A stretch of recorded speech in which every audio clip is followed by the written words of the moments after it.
Migration, मतलब मजबूरी में यहाँ से बाहर जाने वाले लोगों को रोक दिया जाएगा, किसी को नहीं जाना पड़ेगा। एक लोग हमसे पूछता आपके पास ऐसा क्या जादू का छड़ी है, तो अभी आपको बता रहे हैं कि वो कैसे रोका जाएगा। पहले बात ये समझिए कि बिहार में जो नौकरी का लालच लोगों को दिया जाता है, सारा नौकरी, आरक्षण, लड़ाई झगड़ा, कोई कह रहा हम 5 लाख दे दिए, कोई कह रहा हम 10 लाख दे दिए, कोई कह रहा हम 60% रिजर्वेशन दे देंगे। पूरा समाज उसी में लड़ रहा है कि कितना हमको रिजर्वेशन मिलना चाहिए, किसका प्रश्न पत्र लीक हुआ। हम आपको बता रहे हैं चपरासी से लेकर मुख्य सचिव तक, इसको याद रखिए, चपरासी से लेकर मुख्य सचिव तक बिहार में सरकारी नौकरी के जितने लोग हैं उसकी संख्या जोड़िएगा तो उनकी संख्या होती है 23 लाख। मतलब 1.97% 2% से कम लोग ही बिहार में सरकारी नौकरी आज 75-78 साल में पाए हैं। 98% आदमी को ना सरकारी नौकरी है ना आगे हो सकती है। तो जो भी आपको बता रहा है कि सरकारी नौकरी देके पलायन रोक देंगे, उससे बड़ा मूर्ख या उससे बड़ा ठग कोई भी नहीं, कोई नहीं सकता। दुनिया में जितने भी देश हैं जहां पर लोगों के पास रोजगार है, जहां लोगों के पास पैसा है, आमदनी है, तरक्की है, खुशहाली है, आप दुनिया के सबसे बड़े देशों को देखिए, स्कैंडिनेवियन कंट्रीज को देखिए, नॉर्वे, स्वीडन, फिनलैंड, जहां भी चलिए वहां पर लोग रेलवे का एग्जाम देकर पैसा नहीं कमाए, वहां पर नौकरी की मारामारी करके लोगों ने अपना जीवन नहीं सुधारा है। वहां सुधार का जो मंत्र है वो है शिक्षा, और शिक्षा के बाद रोजगार के लिए सुलभ पूंजी, पूंजी की उपलब्धता। आपके पास अगर पूंजी होगा तभी पलायन रुकेगा। जन स्वराज का मंत्र है, मेरे साथ दुनिया के कम से कम 10 से बड़े इकोनॉमिस्ट, बिहार के लोग उसमें इंक्लूडेड हैं, जो काम कर रहे हैं। हम लोगों ने जो मॉडल बनाया है कि बिहार में अगर श्रम का पलायन रोकना है, मजदूरों का पलायन रोकना है, तो उसके लिए पूंजी और बुद्धि का पलायन रोकना होगा।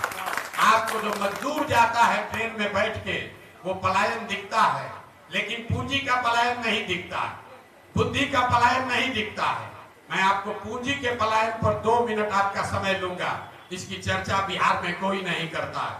पूंजी समाज में आता कहां से? पूंजी आने का 2 ही तरीका है। एक, जो पैसा आप कमाकर बचाते हैं, जो अर्जित करते हैं, खर्च के बाद जो बचता है वो आपका हुआ मूलधन। और पूंजी का दूसरा स्रोत है बैंकों से मिलने वाला कर्ज, लोन। तो ज्यादातर लोग कुछ हिस्सा अपना पैसा, अपना बचत का लगाते हैं और 2/3 या 60%, 70% पैसा लोन से लेते हैं, बिजनेस धंधा करने के लिए, गाड़ी खरीदने के लिए, घर बनाने के लिए। आप लोग यहाँ आए हैं गाड़ी से, मोटरसाइकिल से, शायद ही कोई ऐसा आदमी होगा जो बिना फाइनेंस के गाड़ी और मोटरसाइकिल खरीदा होगा। पूंजी की इतनी ताकत है, और बिहार में पूंजी है ही नहीं। पूंजी क्यों नहीं है? क्योंकि यहाँ प्रति व्यक्ति आय है 32,000 रुपया। याद रखिए, नेता लोग जितना भी दावा कर ले, देश में प्रति व्यक्ति आय है 1,35,000, बिहार में प्रति व्यक्ति आय है 32,000। और उसमें भी अगर पटना और बेगूसराय 2 जिला हटा दीजिएगा तो बिहार में प्रति व्यक्ति आय है 24,000 रुपया। 100 में 80 आदमी बिहार में आज की तारीख में भी 100 रुपया नहीं कमाता है। यहाँ बैठा हुआ बहुत आदमी तुरंत कहेगा कि मजदूरी 300 रुपया है तो 100 रुपया कैसे नहीं कमा रहा है। वो इसलिए कि घर में अगर बाल बच्चा लेकर 5 आदमी है, मजदूरी 1 आदमी करता है, अगर वो 300 रुपया भी कमाता है तो हर व्यक्ति पर 60 रुपया हुआ, और वो भी उसको 30 दिन मजदूरी नहीं है, 15 दिन मजदूरी मिली तो हर व्यक्ति पर 30 रुपया हुआ। तो ये आंकड़ा याद रखिए, 100 में 80 आदमी दिन में 100 रुपया नहीं कमा रहा है, तो खाने पीने के बाद उसके पास पैसा बचना ही नहीं है। और दूसरा पूंजी का स्रोत है बैंक। बैंक क्या कर रहे हैं? आप और हम कह रहे हैं बाहर से उद्योग आएगा, हम बता रहे हैं बैंकों से पूंजी का पलायन कैसे हो रहा है। रिजर्व बैंक ऑफ इंडिया एक आंकड़ा जारी करता है, जितने पढ़े लिखे लोग हैं जाकर रिजर्व बैंक ऑफ इंडिया के वेबसाइट को देखिए। रिजर्व बैंक ऑफ इंडिया एक आंकड़ा जारी करता है जो बताता है, एक अनुपात है CD रेशियो, मतलब कितना पैसा आपने बैंक में जमा किया और बैंकों ने उसके बदले में कितना पैसा ऋण व्यक्ति और समाज को दिया। और ये बैंकों की मनमानी नहीं है, एक वैधानिक जिम्मेवारी है, बैंकिंग का मॉडल है कि 100 रुपया अगर आप और हम बैंक में जमा कर रहे हैं तो बैंकों को निश्चित तौर पर कम से कम 70 रुपया समाज को वापस देना है ऋण के तौर पर, ताकि लोग बिजनेस व्यापार कर सकें, अपना घर बना सकें, गाड़ी खरीद सकें, जो काम करना चाहे वो कर सकें। बिहार में इसकी स्थिति क्या है? पूरे देश में सीडी रेशियो है अभी करीब करीब 74%। मतलब अगर 100 रुपया पूरे देश के लोगों ने बैंकों में जमा किया तो बैंकों ने 74 रुपया वापस किया समाज को। बिहार में 1990 से लेकर पिछले वित्तीय वर्ष तक सीडी रेशियो है 40%। लालू जी के जमाने में ये घट के हो गया था 18%। मतलब 100 रुपया जो हम लोग जमा कर रहे हैं बैंक में, 18 रुपया ही बैंक वाला ऋण के तौर पर वापस दे रहा है। इसका असर क्या हुआ? पिछले फाइनेंशियल ईयर में, पिछले वित्तीय वर्ष में बिहार की गरीब जनता ने, बाहर के उद्योगपतियों ने नहीं, बिहार की गरीब जनता ने यहाँ के बैंकों में जमा किया 4,61,000 करोड़ रुपया। 4,61,000 करोड़ रुपया बिहार के बैंकों में जमा हुआ। सीडी रेशियो अगर 70 होता तो बिहार के लोगों को 2,80,000 करोड़ रुपया लोन के तौर पर मिलना चाहिए था। मिला कितना? 1,61,000 करोड़। बाकी का पैसा कहां गया?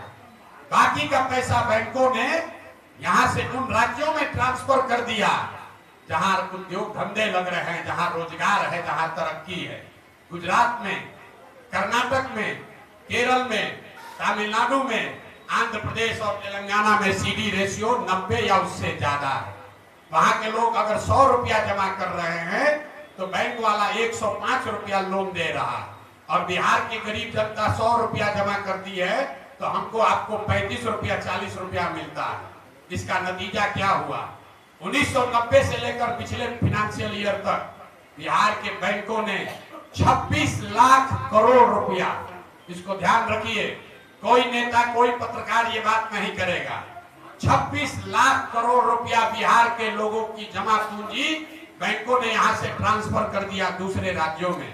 और आप सोच रहे हैं कि कोई 2,000 करोड़ रुपया लाकर चीनी मिल बना दे। अरे अपना घर लूट गया। 26 लाख करोड़ रुपया बैंकों ने बिहार के लोगों का दूसरे राज्य में दे दिया, और आप और हम सोच रहे हैं कि 2,000 करोड़ रुपया कोई बाहर से लेकर आए। अब आप कहिएगा भैया सरकार में कोई इसका बात क्यों नहीं कर रहा है? बिल्कुल इसका बात होना चाहिए।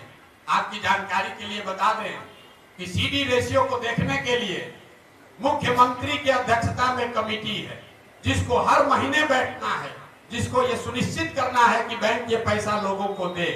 लेकिन जैसे डॉक्टर, इंजीनियर मुख्यमंत्री का बात नहीं सुन रहा है, जैसे पुलिस और शिक्षक बात नहीं सुन रहे हैं, जैसे सीओ बीडीओ बात नहीं सुन रहा है, वैसे बिहार में बैंक वाले भी मुख्यमंत्री का, सरकार का बात नहीं सुन रहे हैं। इसीलिए ये दुर्दशा है। तो जन सुराज का जो प्रयास है कि अगर 70% भी सीडी रेशियो बिहार में कर दिया जाए तो हर साल करीब करीब 2.5 लाख करोड़ रुपया एडिशनल यहाँ इन्वेस्ट होने लगेगा। आप बड़ा घर बना सकेंगे, ज्यादा बड़ी गाड़ी खरीद सकेंगे, ज्यादा लोग मोटरसाइकिल खरीद पाएगा, ज्यादा लोग रोजी रोजगार कर पाएगा। जब लोग रोजी रोजगार करेंगे तो स्वाभाविक है यहाँ पर और एम्प्लॉयमेंट जनरेट होगा, उससे यहाँ से पलायन रुकेगा। और अगर पूंजी का पलायन रुका तो उससे बुद्धि का भी पलायन रुकेगा। जो पढ़ लिख कर लोग बाहर जा रहे हैं वो लोग यहाँ वापस आएंगे, और जब बुद्धि और पूंजी दोनों का पलायन रुकेगा तो श्रम का पलायन अपने आप रुक जाएगा। जो फाइनेंशियल मॉडलिंग की गई है, जो फाइनेंशियल मॉडलिंग की गई है, आपने रघुराम राजन का नाम सुना होगा, आरबीआई के गवर्नर हैं, थे यहाँ पर, तमिलनाडु के हैं, बहुत बड़े इकोनॉमिस्ट हैं। लेकिन आपको प्राची मिश्रा का नाम नहीं मालूम होगा। यही पटना की लड़की है। जितने बड़े इकोनॉमिस्ट रघुराम राजन है, उतने ही बड़ी इकोनॉमिस्ट प्राची मिश्रा भी हैं। और ऐसे लोग बिहार के हैं जो काम कर रहे हैं, और जो यहाँ की मॉडलिंग बता रही है कि अगर 6 महीना में सीडी रेशियो को सुधार दिया जाए तो डिस्ट्रेस माइग्रेशन को इमीडिएटली रोका जा सकता है। तो ये जन सुराज का मंत्र है कि पूंजी के पलायन को रोककर बुद्धि का पलायन रोका जाए।